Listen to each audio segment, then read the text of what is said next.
Welcome to this edition of the Million Dollar Mastermind podcast. This is where we pick the brains of high achievers from all walks of life and get their hard-earned, real-world insights on winning. I'm your host, Larry Weidel. I'm talking with Kurt Uhlir. Hello, Kurt. Hi, thanks for having me. I hear you're up in North Georgia enjoying the shifting of the seasons up there. Yeah, it's great out here this time of year. It's great every time of the year, but especially right now. Yeah. Well, congratulations on your life of achievement. And the only thing is you just create an amazing problem for me, because usually when I get people on, the first thing is let people know who are they, is, set up the context. What's this person done that I should pay attention to? And but the trouble with you is, we'd be the rest of the hour. I wrote a book called Serial Winner, and you're like somebody who has done winning with like hyperspeed and achievements in your life. And so we're going to dig into as much of that as we can. But, you've done not just the United States, globally, you've done marketing, you've spoken, probably mainly Europe, but in addition to presenting at prominent industry events, what's a PPAI and GDC? PPAI was the performance products industry, so the swag industry. So highly regulated, but everybody who's making gear that's got people's labels on it. So okay, and GDC that's the Game Developers Convention. I've invented some core technology that's used for creating games from Microsoft to Sony to other organizations as well. So they chose you to present at these things. I mean, what did you talk about?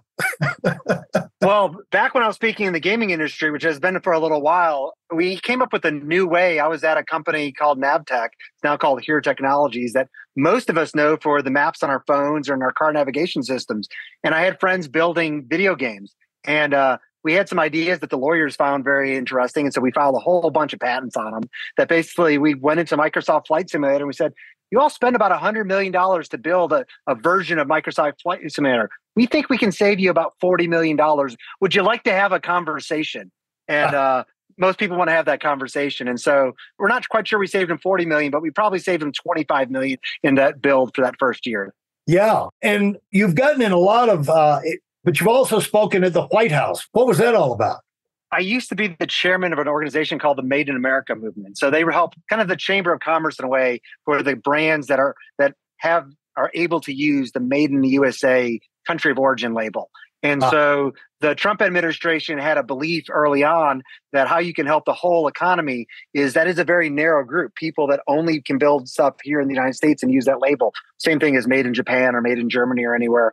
And so they called around like 12 industry executives and they said, hey, we want to put together this symposium. Who should help us put that together? And 10 people either said the Made in America movement, which came back to me, or they named me personally. So I ended up seating about 60% of the people at that first public White House event, and then a few other things we did with them as well. And that's where you got into advising the President of the United States, along with CEOs and things like that. It's a pretty heady type experience, isn't it? It is, but I mean, some of the CEOs, I've been more of the executive coach for CEOs and presidents of companies as we're still growing and finding things. I've been mentored by some of the best CEOs and presidents around the world. And now I'm kind of blessed to be at my second hypergrowth company, a company that didn't even exist 20 years ago. Now is a publicly traded company. And we have that visionary CEO that needs people to make things happen. And I'm known as a scaler. And so that's one of the places I feel very at home is when there's that product market fit and people would like to unlock hypergrowth. Not many people are able to do that, and trying to make that happen. Yeah. And I notice here that you mentioned Navtech, which is now called Here, saw that thing go from 85 million in revenue to 1.2 billion. It's hard to have a success in business, but to keep that thing compounding, keep that momentum going and up to a scale like that is pretty darn amazing. So hopefully we'll get into that. But, because most companies, the life of most people and most companies who are successful, have some success, is they go a little stale, get a little arrogant, take things for granted. They don't think they are. They think they're just busting it and everything, but they're not. Right. And they're not quite as critical of themselves because they got money rolling in, they have some success, but what's happening is they're losing their momentum. They're losing their sparkle and it's like I always say, there's a reason why the car dealers get out there and wash the dust off of those cars every morning, in the lot, because they get a little dull overnight and you want them to be shiny and sparkly if you want to sell those things. And you just can't take it for granted. And to be able to keep the energy and the excitement up and the sense of mission and mobilization, because you got to have people making extra effort to have that kind of, not just working, but making extra effort because they're excited about the company and the impact and the difference they're making in the world. And that comes from somewhere. That's got to come from the top. It's not going to happen by accident. And what would you say in line with that shed some light on that process just before we dive into some of the other things? I mean, there's so many things that come to mind. I mean, there is a point where I think, especially for a lot of investors or people that own a company, it comes to mind. I have a friend in Florida that has a 8-figure company doing really good business. I mean, 8-figure, he owns all of it, but it's comfortable money. I look at the business and I'm like, this could be $100 million plus a year business, no problem. But he has comfortable money. So he's kind of lost that thirst for trying to grow that more. And that's okay.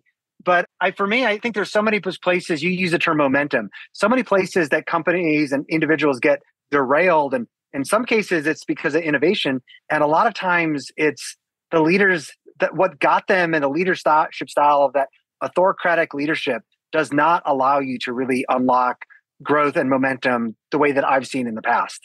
Talk about, to get into all the things you've done, how did you start? I mean, you don't fall out of bed and have these contacts around the world, have these achievements, have this knowledge, have this focus, have these skill sets that you've developed over the years. How did this evolve? Where would you say was the first trigger, and how young were you? And what were you started thinking about? I think I was 9 or 10 when my dad billed hours for me to what would have been Lumen Technologies at the time, AT&T. You would have known it as Bell Labs. And then it continued to actually it was Lucent, and it kept morphing. But my dad started with Bell Labs. And so he took me in the office when I was like 9 or 10, and I solved some math problems that they had been struggling with.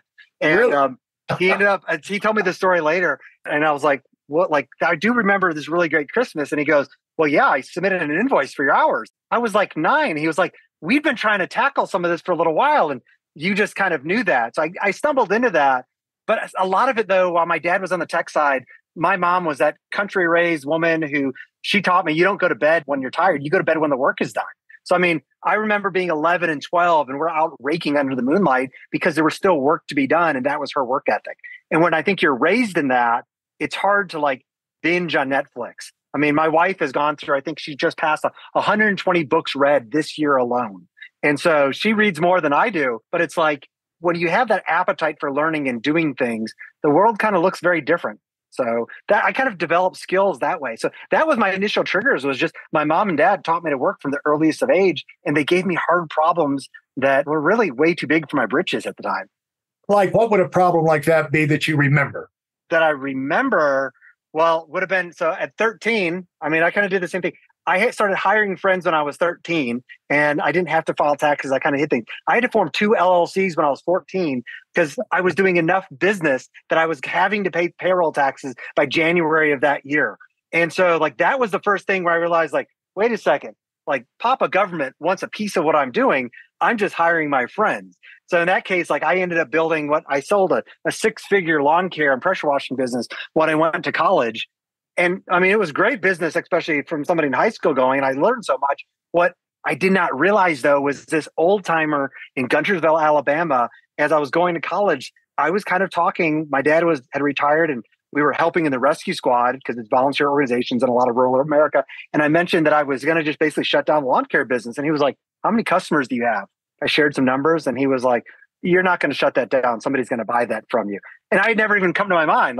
I'm going to college. This is what you do. And it wasn't a great 6-figure, but it was into 6 figures from the exit at that point. that's what I really remember, like the struggling things of realizing, like, I'm 18 and I'm selling a business. Why? And so what I've realized that I go through is like going through that, both building that and selling off, I'm really good at operations and scaling. I like finding problems like, oh my gosh, I have to file taxes. How do you figure that out as a 14-year-old? Dad didn't help me. Dad said, this is your problem. You need to figure this out. And he probably checked in a little bit more than I would realize, but I solved that by myself. I found an accountant. I said, file all the paperwork for it. And Dad probably made sure I was safe and okay and not going to go to jail, but they didn't expect to have to handhold me. So those were my early triggers. Yeah. Now you're going up, you get into school.